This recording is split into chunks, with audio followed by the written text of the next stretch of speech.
Before we start today's video, a big thank you to CuriosityStream for sponsoring this video. CuriosityStream is a brand me and my brother have wanted to work with for a while now. They're a streaming service that specialises in documentaries from some of the world's best filmmakers. You can think of them as a Netflix, but purely for documentaries. Their site has thousands to choose from, with topics ranging from science, history, nature, technology, music and sport. And they add new shows every week. Thousands of documentaries for just $20 a year. CuriosityStream is available worldwide and you can use it on many platforms, their website, Chromecast, Apple TV, Amazon Fire, etc. I recently watched The History of Weapons, which I found fascinating, and I'm looking forward to delving into some of the Roman history they have too. So go ahead and click the link in the description and use promo code Disturbing to get 25% off, which gives you full access for just $14.99 a year. That's only $1.25 per month, which if you compare to other streaming services, is a genuine bargain. And now, onto the video. Today's video will be a slightly different format to what our long-term supporters are used to. We will be covering top 10 of the most disturbing torture and execution methods employed throughout history. This is not a top 10 list as such, but we would be very interested to hear from you in the comments which you believe to be the worst and why. These torture methods are as cruel as they are creative, often carrying out some form of ironic punishment. Some of these methods were carried out deep in the dark dungeons of the ruling elite, whilst some were public events for all to see and be warned of the brutal consequences of disobedience.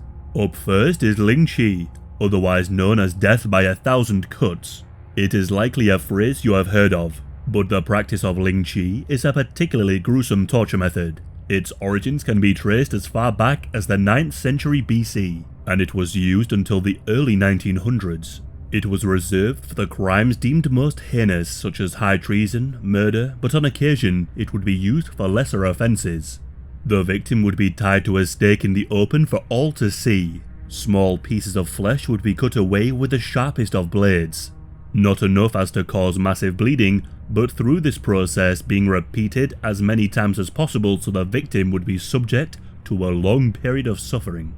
The torturer would start with extremities, cutting flesh from the arms and legs before moving on to the chest. The process would usually last around 20 minutes and around a dozen or so cuts before a person would succumb to blood loss. Though if a victim's family were able to bribe the torturer, the first cut would offer a quicker death. There are, however, recorded instances of as many as 100 or even 3,000 cuts administered, with the procedure lasting for hours. Even after death, the cuts would often continue as to further desecrate the body and humiliate the victim. Under the beliefs of Confucius, there is a taboo against cutting or altering one's body. Lynching would therefore be a spiritual as well as physical punishment. Number 2. The Blood Eagle. The Blood Eagle was a torture employed by the Viking raiders as early as the 9th century. The practice would involve a victim being held face down naked, whilst in a ritualistic manner, another Viking would cut along the back with a short sword or axe. The goal was to sever the ribs from the neck to the loin. Once the ribs were separated, they would be pulled outwards as to form the wings of an eagle. The final touch was to pull the lung through the gaping hole in the back and then drape them over the ribs. If you've seen the movie Midsummer, you'll know exactly what I'm talking about. It's fair to say that the level of trauma inflicted resulted in a swift death of the unfortunate victim. It is important to note that the information about the Blood Eagle comes not from archaeological, but rather from sagas, Viking poems or stories, often written many years after the event. A Blood Eagle was first mentioned in the Orkney saga. Very often these tales are steeped with symbolism and involve legendary figures. It cannot be stated with absolute certainty that blood eagles were an actual practice, but if it did exist, it would certainly have been an awful sight to behold, and an excruciating way to die. With number 3, we have hung, drawn and quartered. To be hanged, drawn and quartered was a form of execution carried out in medieval England from the 14th century, with the last instance being carried out in 1803. It was reserved for those convicted of high treason and designed to humiliate a person during their last moments. The condemned would first be drawn, meaning they would be tied up and dragged through the streets by horse. The destination would be a set of gallows where the prisoner would be hanged, though in a manner so they would survive, leaving the victim to dangle and thrash around until unconscious. At this stage, they would be disemboweled with the entrails burned in a fire. Eventually, the unfortunate prisoner would be quartered. This was often accomplished by tying each limb to a different horse, which were then forced to run in different directions, resulting in the body tearing apart. What was left of the corpse was then exhibited across the city, often at the entry gates. One of the most famous victims of this punishment was Guy Fawkes, one of the key conspirators of the gunpowder plot. Treason against the king was punished in such a violent manner, as treason was seen as an affront to the God-given order of the kingdom. It also didn't hurt that it was a massive deterrent to any potential enemy of the king. With number 4, we have Scaphism. Scaphism was a punishment and form of execution first developed in ancient Persia as early as 500 BC. It was first recorded by Plutarch, an ancient Greek historian, so it's important to note that this was recorded many years later. Scaphism was designed to have the condemned slowly eaten alive by all manner of insects and maggots. The victim would be placed inside a hollowed out log or narrow boat in a swamp, with the arms and legs protruding out. The condemned was then made to drink a concoction of milk and honey until they emptied their bowels and vomited. The mixture would then be coated all over their skin, and then they were left out in the sun. The various bodily fluids and sweet-smelling honey would attract flies that would lay eggs, and attract rats that through their bite would cause infections. As the victims slowly perished, they would be fed more of the milk and honey, further exacerbating their condition. Eventually, the victim would be little more than a rotten mess after enduring this torture for as long as 17 days. For number 5, we have the Judas cradle, or the Judas chair. The Judas cradle is a device that resulted in a brutal torture for those unfortunate enough to be subjected to it. It saw widespread use during the Spanish Inquisition as a means to extract confessions and information. The Judas cradle was a regular stool, though instead of a seat, there was a pyramid. A victim would be lowered onto the tip of the pyramid so that the tip was inserted about their person. Their hands and legs would be tied in such a way that their weight would not be shifted anywhere else. Weights would then be tied to the victim's feet as the pyramid would slowly tear into them. Often, the tip of the pyramid would be greased. Those who would pass out due to the pain would be taken off the cradle, though the torture would resume once they had regained consciousness. As you can see, there is no doubt whether this form of torture was carried out, with many of the cradles having survived to this day. Number 6. Rat torture. The use of animals to inflict pain and suffering is a common theme throughout the history of such tortures, with rats playing a prominent role. Rat torture was employed as early as the Elizabethan era, and as recently as the rule of Augustus Pinochet. Methods differ but often involve keeping a rat in an enclosed space, such as a metal container or cage. This container would be attached to the victim's torso and then heat applied to the container. The rat, in a bid to escape the heat, had but one way to escape: to gnaw through the bowels. During the rule of Pinochet, rats would be introduced into a person by using a telescopic tube inserted into a person's orifice. The fear of rats is a common human fear, from the way their fleas were able to spread the Black Plague to their use to break Winston Smith in 1984. Rats have become a symbol of death and decay. Number 7. Saw torture.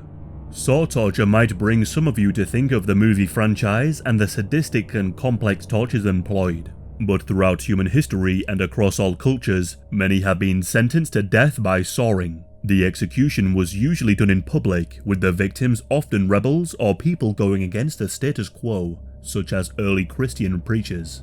One of the more brutal ways to engage in saw torture would be for a person to be tied by the legs to two posts, suspended upside down and legs spread apart. A dulled saw, one you would use to cut down a tree, would start to cut a person in half, starting with the groin. The process would not be a quick one in order to prolong the suffering. As the person was suspended upside down, the brain received a constant supply of blood, which would result in the victim remaining conscious for longer than you might expect. It would not be until the saw reached the major organs and blood vessels in the torso that a person would likely succumb to the massive trauma. For number 8, we have crushed to death with the story of Margaret Clitheroe. This is a story my brother and I were told when we were younger, growing up in the history-filled city of York. During the Catholic purges of the 1500s, Margaret was convicted of sheltering priests who were living in hiding. After being convicted, she was sentenced to death by crushing, despite being pregnant with her 4th child. Margaret was stripped naked and had a handkerchief tied across her face. She was then made to lie across a sharp rock the size of a man's fist at the small of her back. The door to her own home was then placed on top of her and gradually had large rocks and stones placed upon the door. She was slowly crushed to death, lasting 15 minutes before finally succumbing to the pressure. Such was the weight placed upon Margaret, her ribs were made to burst forth from her skin. Her body was then left for 6 hours before being removed. Such stories of individuals being subject to horrible executions are likely in your own hometown. It's certainly worth researching if you are not aware of any such instances, as when we were younger, my brother and I would often walk past her place of execution and where she lived. Number 9. Strappado, otherwise known as Palestinian hanging. It was a form of torture where the victim's hands were tied behind their back before being suspended by a rope attached to their wrists. Such a position would result in dislocated shoulders, permanent damage to the body, and if held for more than an hour, likely death. It was widely used during the Spanish Inquisition to extract confessions, and by the Nazi regime at the concentration camps to punish those who were deemed uncooperative. Very often the torture would be carried out with the additional trauma of weights attached to the captive's feet, thus putting further strain on their shoulders. In other instances, a person would be hoisted up and then dropped before being stopped suddenly. While some tortures involved complex devices, many effective methods were employed with something as simple as rope. And finally, we have the pear of anguish. The pear of anguish, or the choke pear, is a torture method that is just beyond cruel. It was reportedly used as a method of extracting information from a burglar's victims as to where the most valuable items were or to extort money. It is reported to have been developed by a thief named Paglioli and used as an uncomfortable gag that could be used to inflict serious SA. Once the pear had been inserted into an orifice, the key at the end would be turned to expand the sections of the pear. Once the key had been turned, it was very likely a victim would divulge all requested information, as the searing pain was too much. The threat of the key being turned again and doing more damage was more than enough to break a person.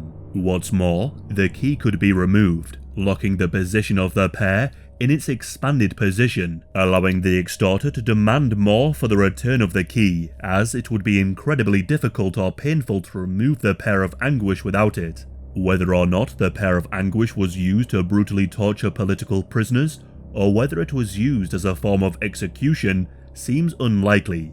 But the way the pear was used to compound the already horrendous experience of being robbed by including a level of torture means it's worth discussing. This has been a rather different sort of video than we usually do, and so we would greatly appreciate your feedback in the comments if you enjoyed this sort of content or not.